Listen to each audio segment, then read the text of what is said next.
What's going on, ladies and gentlemen? We're almost to Friday, so happy Thursday to everybody. A bunch of crazy stuff going on, just like as usual. Is Louisiana redistricting racist? We're going to talk about it.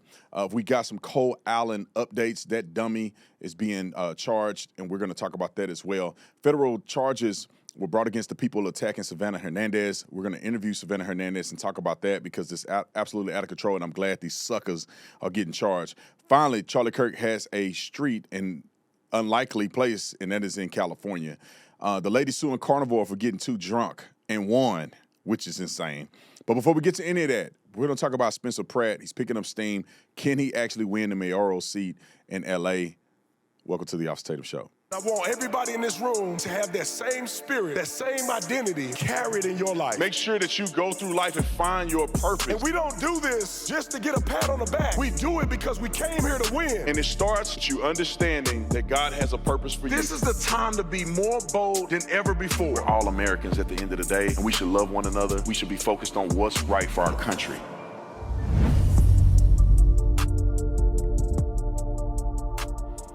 Welcome back. I want to give a big shout out to all the members. I appreciate you guys joining. I want to give a shout out to our deputy chiefs. The list is getting bigger. Christian, deputy chief, or I say deputy chief. Comeback Carbon, shout out to you. Try to reach our names. Ron, shout out to you. Tina, thank you so much. Sony, thank you so much. And James and Kevin were the original deputy chief. So shout out to y'all for becoming deputy chiefs. We really appreciate you. And we're going to do that Q&A very, very soon. All right, let's get to the first story. And that is Spencer Pratt. Now, I don't know Spencer Pratt. I heard that he was a reality show star and he was a douchebag. Now, I don't know that to be true because I don't watch reality TV. However, he seems to have a really good campaign going. A lot of people that talk about him seem to think that he's a really good guy. Maybe he was just doing that for TV, or maybe he is a jerk, but it's better than Karen Bass. That's all I got to say. But his campaign videos are pretty impressive. And if a person that's not a leftist nut can actually win the mayoral seat in L.A., that is a game changer. A big city like L.A. having somebody that's reasonable. You ain't even got to be conservative. You just be reasonable. Because New York, I lost the opportunity by getting Mom Dummy. But let's get to a Spencer Pratt's ad, and you tell me what you think about it. I think it's pretty awesome. Roll it. This is where Mayor Bass lives. You notice something? Or here, where Nithya Raman's $3 million mansion sits. They don't have to live in the mess they've created where you live. This is where I live. They let my home burn down. I know what the consequences of failed leadership are. That's why I'm running for mayor. For my sons and the rest of us Angelinos that want to stop these corrupt politicians from destroying our city. We are going to get the golden age of Los Angeles back. Now, I don't know who in their right mind don't think that's a great idea. Who don't think that that's a great idea for somebody like that to run L.A.? It's like they want to fail. But anyway, Dan Bongino had something to say about it too, which I tend to agree with Dan Bongino's take on this because I don't know Spencer Pratt at all, but I can't say he's running a good campaign. Roll the clip. I don't know Spencer Pratt well. He's running for mayor of Los Angeles. I don't know him at all, actually. And I don't know what his internal politics are. I just know he's been through a lot with the fires in Los Angeles. He's running for mayor, and he's running an insurgent campaign. And this, I'm going to tell you something, is one of the top 5 most effective political ads I think I've ever seen. Why? Because it gives you a good guy and a bad guy in 30 seconds, and the imagery paints a contrast. I don't know the guy. I remember him from the reality show. I'm happy he's running. It takes a lot of balls to put your name on a ballot. Good for you. That is one of the single most effective political ads you'll ever see. Contrasts. The imagery of the $1 million mansion, the drone footage, giving the wide view of this guy and his house burned down. He's living in a trailer on his front lawn. I know what that's like. I lived on a trailer in the front lawn in Wantagh. You lived in a trailer in Long Island? Yeah. So that's Dan Bongino's quick take. I want to make it quick and brief so we can get through this. Fox News is our next clip, and let's play the Spencer Pratt's reasoning for running, and I think that's a really, really good clip. So we're going to play Spencer Pratt's reason why he's running for the mayor spot in L.A. Roll it. Let's bring in the man running for L.A. mayor, former reality star Spencer Pratt. I mean, whenever you hear Gavin Newsom bragging about the Palisades recovery, it's got to boil your blood a little bit, Spencer. I mean, anybody that lives in California is well aware of how terrible he is at dealing with fire recovery. Look at Camp Fire, Paradise, 8 years later, 70% of that city is dirt lots. So it's not surprising to me that he's failed all the Palisades victims. What's interesting is yesterday he was crying on TV, but he wasn't crying for any victims. He was crying for himself. He never cried for the 12 people that burned alive due to his state park nuking everybody. He was crying because I believe he is witnessing his political ambitions just unraveling every day. And it started with the failure of the Palisades fire, and now with the hospice and the Medicaid, he is realizing he's never going to be president. But the most interesting part about all this is the epicenter of all this corruption and fraud is actually Los Angeles. And that is because you have a corrupt Mayor Basura and a terrible city council like Cynthia Rahman who are running a mafia-like operation. And that's why I'm running for mayor of Los Angeles, to get in there and stop this operation. Are you running for mayor because of the Palisades fire, Spencer, or because you're just angry that LA is such a freaking mess? Once you experience what I did, total loss, your neighbors burning alive, and you see the corruption at the city level, and you saw nobody stepping up to stop these people, I didn't have a choice. It was either 4 more years of the city just being destroyed, 60,000 plus homeless, drug addict, lunatics covering the street, or I have to step in and stop this. And so I made the choice to step in and say no more. You talk about the lunatics. There's where we are right here. This would be in your area, right? If you were the mayor. 30 yards that way, there's a school. And when you come in, you see these kids walking out of school. 30 yards that way, there's a homeless encampment. And today, as you're coming in, there's a woman without any clothes walking around the homeless encampment. And you think, if you're a parent, you got to shake your head like, what is going on? I have parents messaging me every day that they have to have their kids in the back seat staring at iPads to not look out the window to see the drug use, the nudity. It's psycho. And as mayor, I'm stopping all of it. We're going to enforce all the laws that exist. This should not be allowed. They're choosing to let the streets of Los Angeles look like this. So we're done. 100%. The key thing that he said, I think y'all need to take away from, they're choosing. They got money. They have resources. A ton of rich people live in L.A. L.A. was a city that was flourishing at one point in time, and they just let these people out there. Every time I go to L.A., I see homeless people shooting up drugs and hanging out like zombies. And last time I saw a lady naked washing a woo-ha in front of everybody. Flies going everywhere. You know how nasty that is? Looking down the barrel. I just happened to look over to the side, and I see the lady doing like this. I mean, breasts out, hoo-ha out. Why do people have to be subjected to that? Why? Especially in a city like L.A. I also saw people stealing stuff from Home Depot. They had a whole wall full of power tools, and they marked it Home Depot and Lowe's or something. It was 2 different places. Like they got a marketplace of stolen stuff just out. Cops driving by, ain't nobody care. Why do anybody want to live in a city like that when you don't have to? All right, we got a couple more clips, and then we're going to move to the next topic. Clip 205 with him on Adam Carolla's show. Roll it. We don't have anybody in L.A. that fights Sacramento, and these dreams in Sacramento become nightmares of Los Angeles. They have these utopian versions of how we should live in Los Angeles, but nobody fights them in Sacramento. And again, as mayor, I want to be in their I'm going to be on their territory. Let me tell you, I'm not just going to be fighting the city council. We need to fight whoever's the new governor. I may have to fight that person. The lieutenant governor, I'm going to have to fight that person. I'm going to have to fight these lawmakers because all these things they're doing are destroying Los Angeles. And no one from L.A. goes to Sacramento and fights these imaginary politicians. No, Karen Bass is... All right, let's get to the next one. This next clip of how he's going to hold them accountable. Roll the clip. I see many neighbors are full of trash. They also request on 311 app, and sometimes 3 months and they never show up. And this is not a lie because they send me the request and I go and clean up. So people are tired. How do you think you can have a system that works properly and fast? So I've already created, and I have the test model on my phone. I created an app that will replace 311 that actually has accountability. And eventually the app would merge into the city dashboards if people want to use the app or if they just want to go on the city website. But what the app will do is it will show wherever you are in the city and you open it up and you film whatever you want, it's going to geo-stamp it and it's going to create accountability to all the people that are responsible. It'll automatically email them and then it'll show their track record of their response time, their failures, so that we see as voters and constituents our city council members, and they'll be ranked and rated like how a restaurant gets a whole Yelp and a call. Why are our city council members not held to the same expectations that my mom will hold the place getting her spinach artichoke dip, where this city council member has the worst response times, they ignore everything, where this one, like the one you mentioned, Rodriguez, with the trash, people will look at her and, oh, she cleaned the trash, she did that, she worked with Juan, she should get credit for that,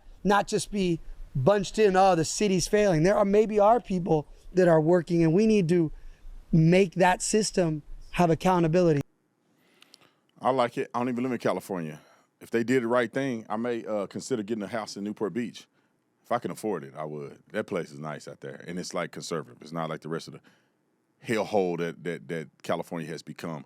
Here's the last clip of Spencer Pratt and his supporters at a meeting, probably a fundraising dinner at somebody's house. Roll the clip. I just want the Palisades in LA that we all had back.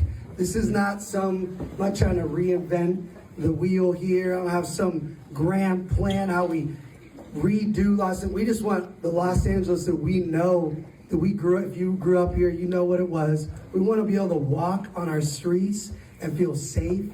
We don't want our kids to go to the park and have to smell fentanyl as they're going by with the strollers. We want women to be able to walk their cute little dogs on the sidewalk and not worry about getting attacked. We want kids to be able to go to school and be at the bus stop and not get punched in the face. So I'm not out here trying to do anything that anybody in this room doesn't want done. And they've chosen to not do this. And then we can do it. And all it takes is everybody in this room to be as passionate as I am and be angry. Because I am angry of what they've done to our city and to our lives that we've had. They've made everything more expensive and they've taken away everything that we loved about this city that made maybe paying more money worth it, and now it's not. So enough's enough. And just for anybody that doubts my commitment to this, I promise you, they have never, ever had anybody coming after them like I plan to. And we can win this. And it's about everyone stepping up. And I want to win on June 2nd. I'm not trying to go till November. We can get 51% of the vote on June 2nd. And that day, I become the mayor and we save Los Angeles. So, boom. Everybody that live in Los Angeles, tell me what you think in the comment section. If you live in California, do you think this is a good idea? It is time that we get conservatives to run some of these cities and they will become great again. All right, let's get to Charlie Kirk Way. They finally gave him a street. But before we get there, I want to tell you guys about Synergy. I literally left my Synergy in, I think, the cigar lounge. Somebody can grab me my Synergy because I need it. All right, if you're looking for energy that's clean, sustainable, and you're looking for a pathway to get good quality sleep with natural ingredients, Synergy is your supplement, all right? And also, if you're looking for testosterone, we have the best testosterone product on the market. All you got to do is look at the label, and you tell me if it's not the best on the market. SynergyLife.com, SynergyLife.com. All right, let's get to Charlie Kirk Way. And the crazy thing is that well, this is not crazy, but the crazy thing is the pushback that they're getting. A city that voted and decided that they wanted Charlie Kirk Way, I think it's a good thing. People that are pushing back on it are all mentally dealing with retardation. I don't understand how they can function and not see the necessity for a community to believe that Charlie Kirk is a good, valuable person to put on the street. Y'all putting all kind of people on the street. Martin Luther King got a street everywhere, and that's where all black people go to die, get arrested, or sell drugs. And why y'all not criticizing that? And Martin Luther King was doing orgies and stuff. Do you not remember? Oh, the files came out. He's snorting coke, doing orgies, and doing all kind of stuff. He's supposed to be a pastor. And Martin Luther King got a street everywhere in the nation. All right, here's the news report. Roll it. New at 5, new street signs now posted in the Orange County city of Westminster honoring slain political activist Charlie Kirk. Those signs now getting mixed reactions today from those who want to honor Charlie Kirk and those divided by Kirk's conservative activism. Orange County reporter Bianca Bono live in Westminster tonight with the controversy surrounding this street renaming. Bianca? Mark and Michelle, the city council voted to do this last fall, but in the past couple of days, the signs have officially gone up, and not everyone here is happy about it. Westminster Mayor Charlie Wynn proudly stands under the city's newest street sign, Charlie Kirk Way. By doing this, we promote the freedom of speech. The sign, named after the conservative activist who was killed last year, has been months in the making. Wynn says the idea to redesignate the street leading to the city's Civic Center from All-American Way to Charlie Kirk Way was his idea, and it passed a council vote 4-1. I myself very inspired of what Charlie Kirk's been doing for the country, what been doing for the younger people, for the next generation.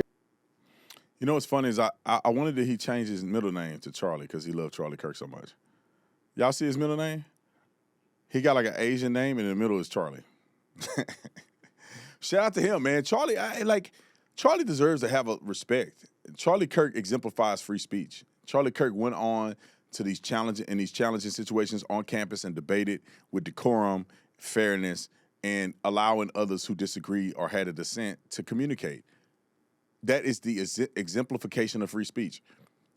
One of the elements of free speech, when I think about it, you look at free speech in the dictionary, you should see Charlie Kirk's face. Because Charlie Kirk emphasized and encouraged people to come out and have conversations. But a nut job couldn't handle the conversation, so he wanted to kill Charlie, and that's what happened. All right, we have another clip, and this is just a video of a deranged lunatic going out there and trying to make fun of Charlie Kirk's sign. Roll it. I get the drip from my wall. I get the drip from my wall. Painted fingernails and everything. I get the drip from my wall. I get the drip from my wall. I get the drip from my wall. That bitch love no. I'm smoking dope to a sauce. Money coming from. Charlie Kirk out here changing the world, and this weirdo is out here with his fingernails painted, doing some little awkward dance. Quit being a coward. You ain't never gonna be none in your life like that, dressing like an emo. All right, we got another clip, and we're gonna talk about Savannah. I think she's gonna be available for an interview here. I'm gonna try to bring her on and just give her take on it because, you can hear from the news, you can hear everybody talk about it, but I wanna see what Savannah Hernandez has to say because this was a big decision for her to get the people who attacked her to be prosecuted, and not for her to get them prosecuted. I think her revealing it and having a voice in the atmosphere related to this is the reason why these people got indicted. But they should get indicted because it's on video, and nobody should even have to prompt a crime. One guy pushed her in the back to the ground. The other weirdo was blowing a whistle in her ear, and when she tried to say, "Get away from me," the girl hit her and pushed her into the bushes. Now, she did get chin checked. She chin checked that one girl, which made my day. But that was after getting assaulted by everybody, even in the moment of her retaliating to defend herself. All because they don't like Turning Point. You can't be this stupid. Let's play the news clip, and then we're going to get Savannah on. Roll it. Thanks for joining us on Fox 9 and Fox Local. I'm Randy Meyer. And I'm Kelsey Carlson. Our top story tonight, 3 people facing federal assault charges after prosecutors say they attacked a reporter outside the Whipple Federal Building. It happened at an anti-ICE protest 2.5 weeks ago. Fox 9's Mike Manzoni joins us now. And Mike, prosecutors are calling what happened unhinged. Yeah, this is the video showing that reporter in the middle of that crowd. Several people shout expletives at her as she yells and tells them that she's trying to leave. She then gets knocked to the ground twice.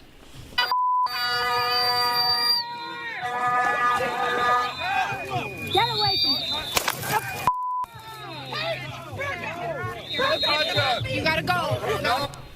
Federal prosecutors say the trio, a father, mother, and daughter, went after reporter Savannah Hernandez because she works for the conservative organization Turning Point USA. Chris, Deanna, and Paige Ostrushko all face federal assault charges now. Chris and Paige also each face a count of interfering with a federally protected activity. In an interview last week, Chris claimed that he was just trying to defend his wife and daughter. The family claims Hernandez punched Paige twice and page they claim pushed her to defend herself.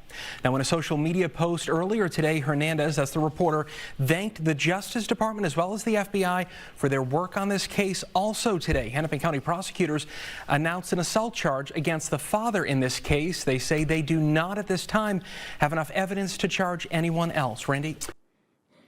You know what's funny is that girl, these people are so disingenuous, and I think the left believes them when they want to believe them. This girl said that Savannah punched her, like hit her first. We have video evidence of Savannah just standing there. This girl is blowing a whistle in her ear bone, and she's saying, stop. Listen, I want y'all to be very clear about this. You don't have a right to thwart another person's constitutional rights. If you are out protesting, counter-protesters have a right to counter-protest. And Savannah wasn't even counter-protesting. She was just covering the protest. And they got mad and blowing whistles in the ear and telling her she got to leave. You ain't got to leave nowhere. You can't tell a person they can't be on the sidewalk doing their constitutional or expressing their constitutional rights. You can't do that. And that's why y'all going to jail. I hope y'all get time in prison, especially that coward that pushed her in the back. Homeboy couldn't even face her. He could push her in the back. God, I wish I was there because I've been training. I've been training a 1-2 cross. You know what I'm saying? I just can feel it. Step, boom, boom, boom. And that would have been it. But they pushed in, and now they get indicted on a federal level. I hope they do real time. But ladies and gentlemen, we have Savannah. We're going to bring Savannah in for the interview. Well, hey, Savannah, welcome to the show. I mean, your set is awesome. I thought you were going to have to pop up a laptop somewhere because this was such a quick turnaround, but welcome to the show. Thank you, Brandon. Nope, this is my home studio. I live in a tropical volcano. I need to get my stuff together. Y'all got to, yeah, I need a home studio. I'm in this big old building. I can do that at home. But anyway, I want to get to what the main purpose is, and that is to communicate about what happened and a little bit about your thoughts on the indictments, or them getting arrested or potentially going to jail for them assaulting you. So can you give us a little bit of just a real brief synopsis of what that day was like, and then also your reaction to them being charged? Sure. So going back to that day, Brandon, honestly, this is not the first time that I have been this violently assaulted. This is actually the second time. It's the first time that the FBI and the DOJ have stepped in, so I'm incredibly grateful for that. But going back to that day, I was terrified, and also, I mean, initially I kind of just thought it was comical, and I didn't think these people were going to attack me because they were waving sex toys around, and I also wasn't there to counter protest them. I was there to simply observe, and I made that clear to them. I was like, hey, look, I'm not here to debate you. I am not here to counter protest you. I'm simply here to observe, and it didn't matter. They were still mobbing me, and it was actually William Scott Kelly, the same protester who was already arrested for storming a church in Minneapolis and shutting down the entire Sunday service. He was the one that initially identified me and screamed at me until an entire mob formed. Even at that point, I tried to, again, tone down the crowd and just say, hey, look, I am not here to interview. If you guys are around me and you would like to share why this is important to you, then feel free. They were screaming obscenities at me. And the reason why I'm smiling in a lot of this footage is because I was standing there, Brandon, and they are calling me every name in the book. I had not interacted with any of them. I mean, you even have left-wing protesters who made clear that they hate me. They posted, hey, I hate Turning Point. I hate Savannah Hernandez. She wasn't doing anything, and this assault was uncalled for and unnecessary. So basically, again, this family, and on top of the entire mob that was there, starts very violently pushing and shoving me. And it's funny because they've been on an entire press tour trying to say that I instigated this, that I threw the punches first. First off, all of this is on footage. Everybody, millions of Americans watched the exact same footage. However, they are trying to construct a completely different narrative, which is quite frankly insane to me. They have stated that they are the victims. They have stated that they have suffered immensely because of this. And I'm like, okay, well, I'm sorry that you feel harassed and threatened in your lives. How do you think I felt when you guys were surrounding me, mobbed me, attacked me multiple times? And again, Chris Ashrushko, the father in this situation, was caught on camera instructing his daughter to come up to me and blow a whistle in my ear. Diana Ashrushko admitted to tackling me on camera, laughing about it with another protester who congratulated her and said, good job. She also admitted to running away from the police so she wouldn't get arrested. And Chris has been trying to spin this narrative that I was a threat to his family, even though every single time I was attacked, I was walking away. He stated that that's why he had to slam me to the ground violently, because I am such a threat. These people are so ridiculous, it's crazy. The interesting part about this, Savannah, is that it is on video. I mean, they're literally are, I wouldn't say admitting, but they're disagreeing with crimes that they're actively committing with video evidence. I mean, everybody in the world can see that you're walking away, you've made it out of the crowd, they're telling you to leave, which they have no right to do that. You can observe and stand there all you want. So they're all violating the law to start with. And then while you're standing there, he comes and pushes you from the back. That, to me, that is so cowardice. And I am glad that they're being prosecuted. What do you know the charges that they're being, at least I think they're being indicted on federal charges. I think they probably still have a day in court to decide if they're going to formally be charged or not. I mean, what's your take on that? What information do you have in that area? Yeah, so the indictment brought forth federal assault charges against all three of them, and then against Paige and Chris, the father and daughter duo in this situation, also a charge against them impeding on my civil rights. So that's what they're looking at right now. And again, I'm very grateful to the DOJ and FBI because they did very quickly follow up with me.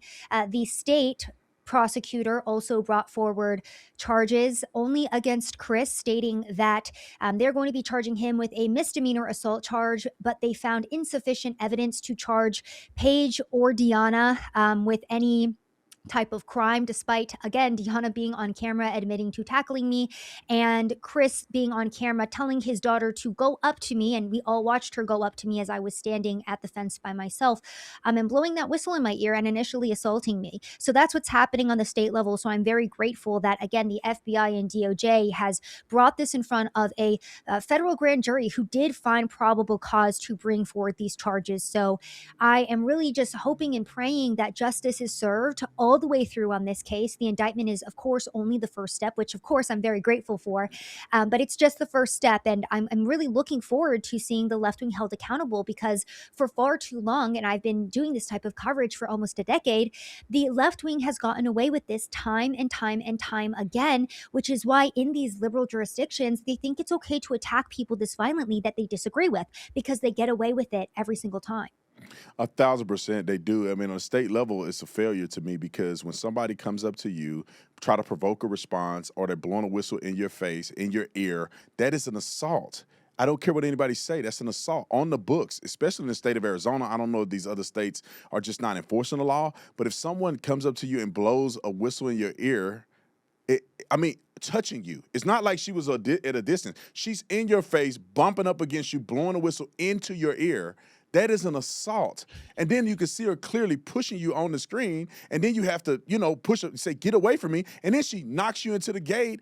These are all assault charges, and I'll tell you this, if they were doing their job properly, these are separate assault charges, because she assaulted you there, you moved to a separate location. That means the incident has now changed. She then assaulted you again in this location, and then you ended up moving away. Her dad or her dad pushed you, and then she assaulted you again by running and trying to tackle you. That is 3 separate incidents of assault on one person. And so you're correct when you say that they get away with it, and this is why they continue to do it. When I was at UC Berkeley and they came and attacked all of the students there, and I had to push a couple of them on the ground, I mean, they didn't charge anybody. And they have evidence, and not only do they have evidence, the police officers were standing there and watched a person hit a woman in the head unprovoked, and they did nothing. And the crazy thing is, the group retreated back in front of the police station. Like, they went back where the police station is. So the police didn't have to even go anywhere.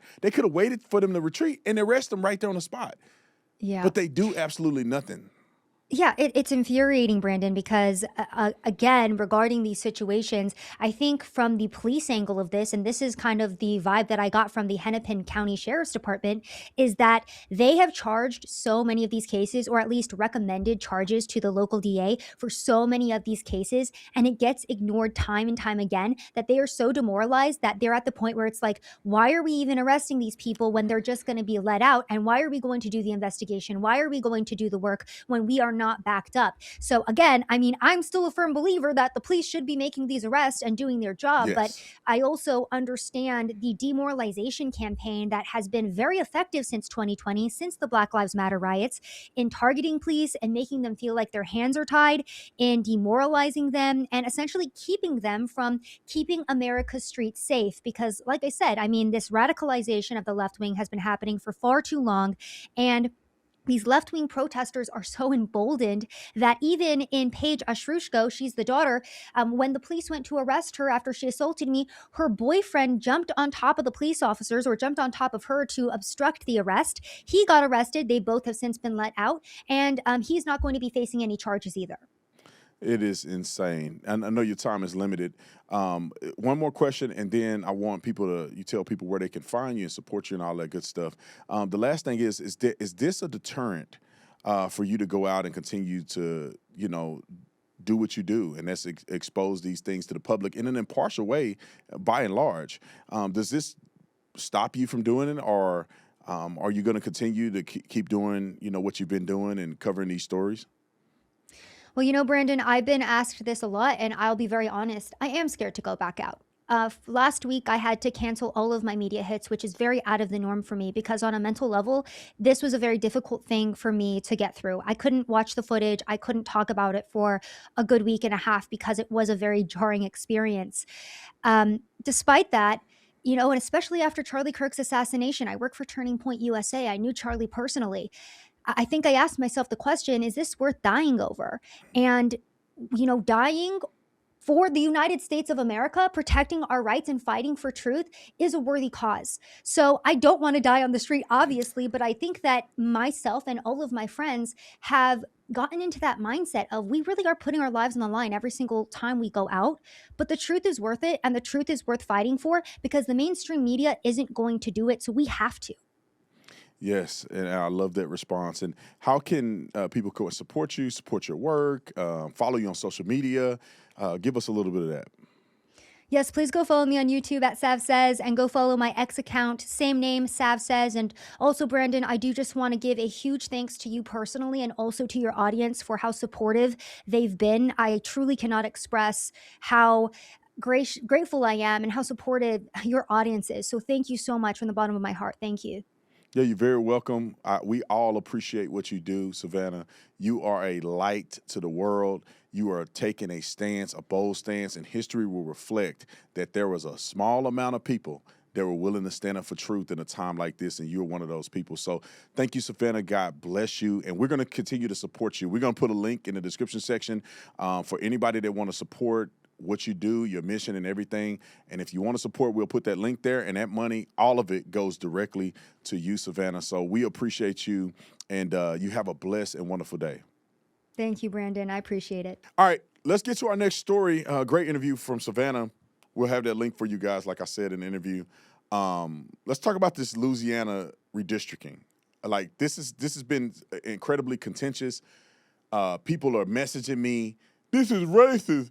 Look at the Supreme Court overturn the Voter Act. I'm going to explain it to you real quick. And this will be the most simplistic explanation that one can give. This is literally Republicans stopping people from gerrymandering and redistricting based on race. That's what this is. In Louisiana, there was a large population, a district of black people, a population of black people, they call it the minority group, and there was enough, at least the state believed there was enough sufficiency of individuals in this one district that they should make it into 2 districts. So they then began to make it into 2 districts. People in the state challenged it and said, no, they're redistricting based on these people being black. And so it went all the way up to the Supreme Court. The Supreme Court ruled that you cannot redistrict based on race. You cannot redistrict with your primary reason being about race, which is exactly what we should be doing. We should be stopping race-based redistricting. But y'all fools, you can't win from losing. If they allow race-based redistricting, y'all be mad. That's racial discrimination, a racial bias. That is against the Voter Right Act.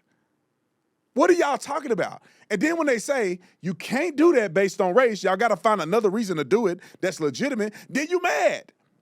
But let's tell the truth. You only mad because there's black people involved. Because if it was not benefiting black people, you'll be open in arms. You'll be invoking the spirit of Martin Luther King again. But because it benefits black people, you don't care if it's race-based. It's the same thing with the black-only graduations and all these other things. Y'all don't care if it benefits black people, so you're okay with being racist. You're okay with self-discrimination. But then if anybody want to impose discrimination on you, cry a river and say we're going back to the 60s. Y'all stop being silly. The Supreme Court made the right decision. If you want to redistrict, you need to redistrict based on reasons outside of race. Goodness gracious. Come on, let's play the clip. Roll it. This, at first blush here, is a win for the plaintiffs who were not black plaintiffs. They were non-minority voters who challenged this decision.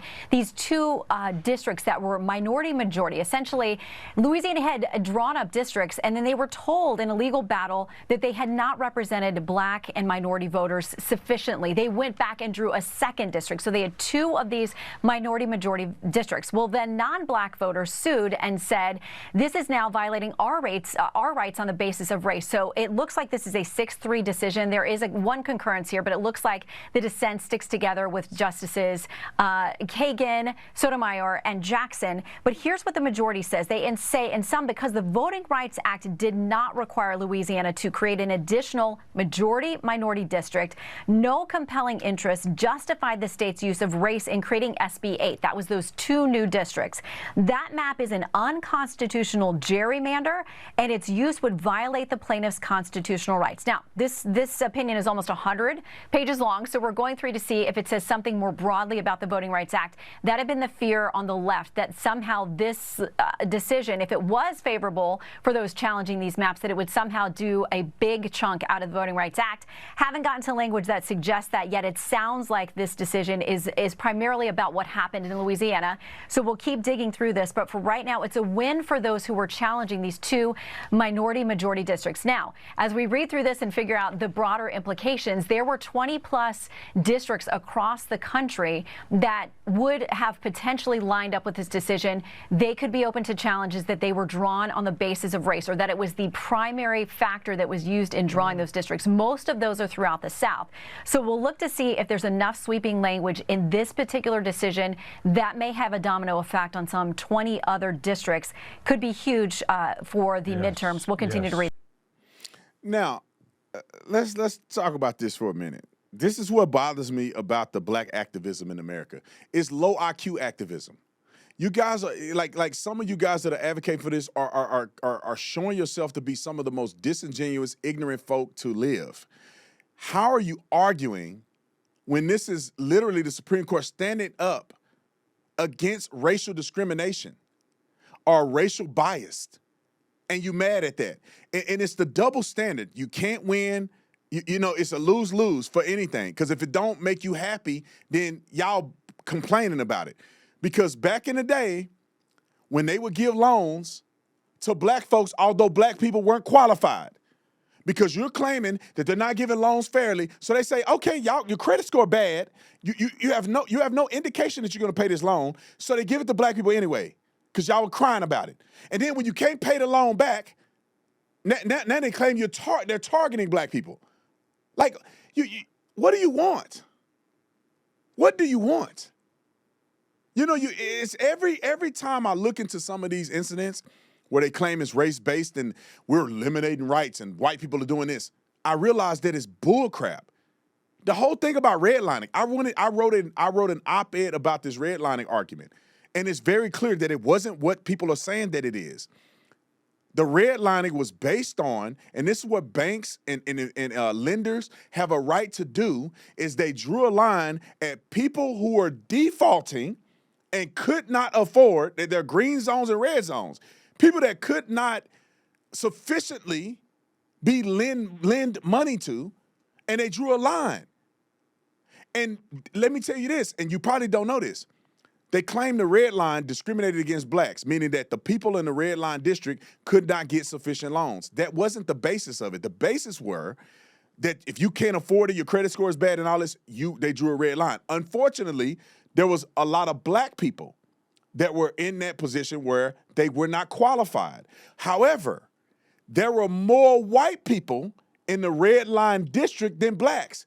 It just so happened to be majority of the black people were in that district. But when you look at raw numbers, there were more white people in the red line district than black people.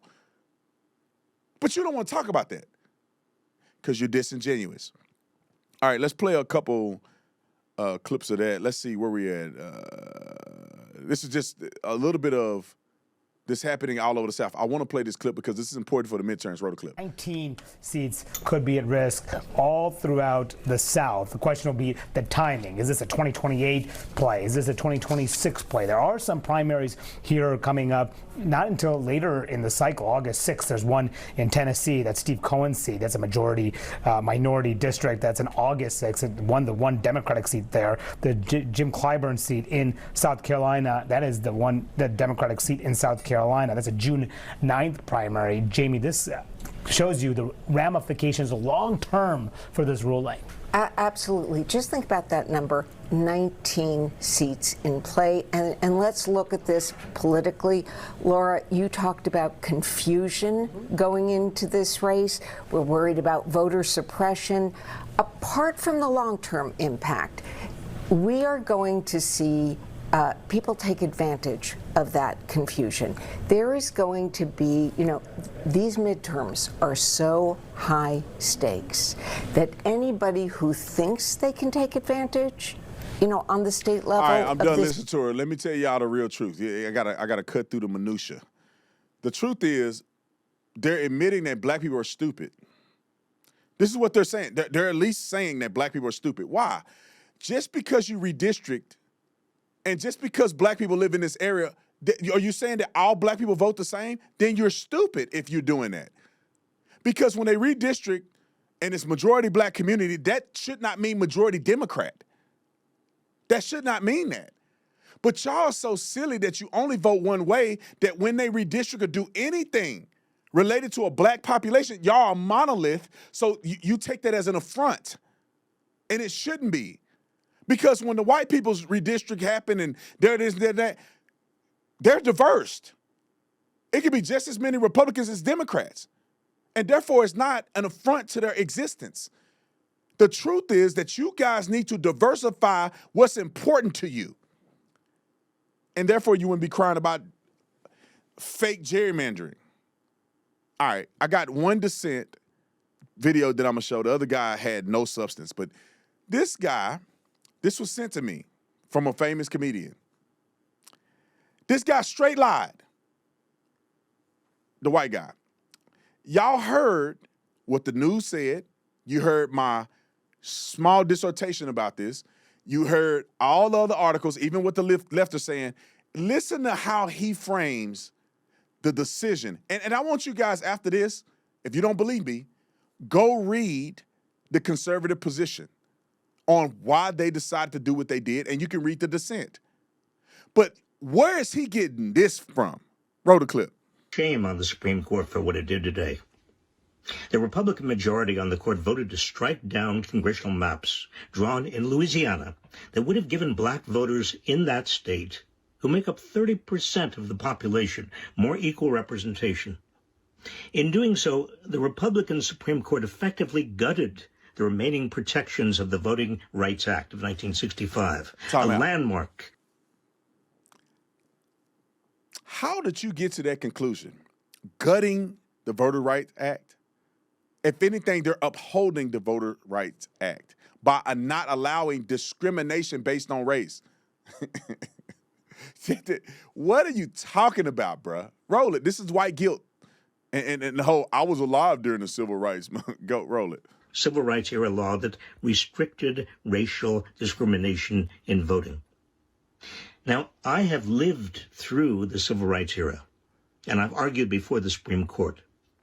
Justice Samuel Alito knew exactly what he was doing. He wrote the opinion using a bunch of technical gibberish to justify his decision, to make it seem as if the court wasn't completely invalidating Section 2 of the Voting Rights Act.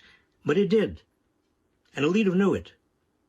This Supreme Court has dishonored the countless activists who fought for the Voting Rights Act, including those who paid for it with their lives.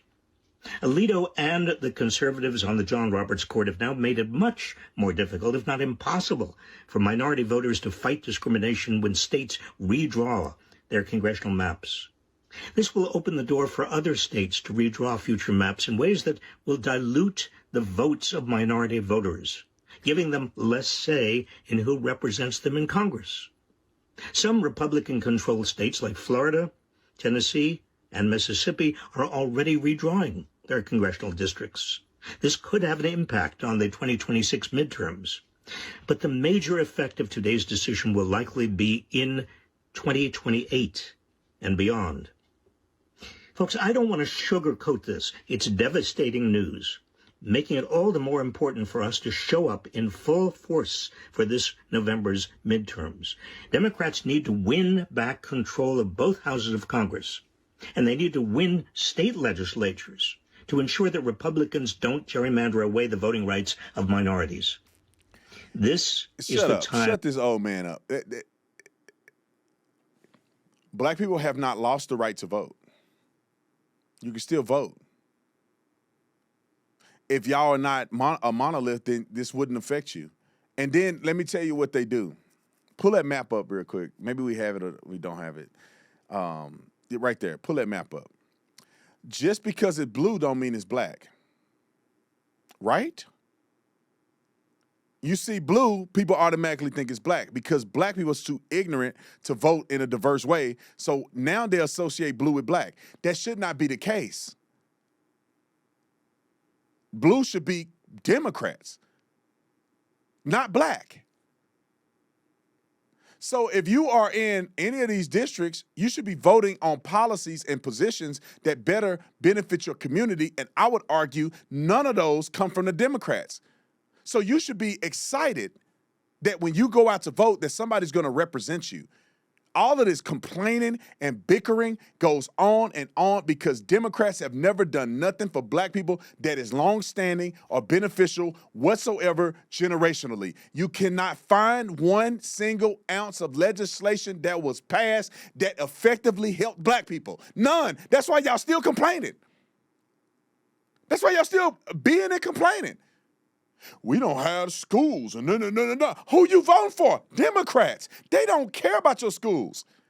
They only care about giving you free money so they can control you. When are y'all going to wake up? Then they're on here saying they're gerrymandering because they think you too stupid to read anything. Which, in fact, you prove yourself to be stupid many of the times because you don't read anything.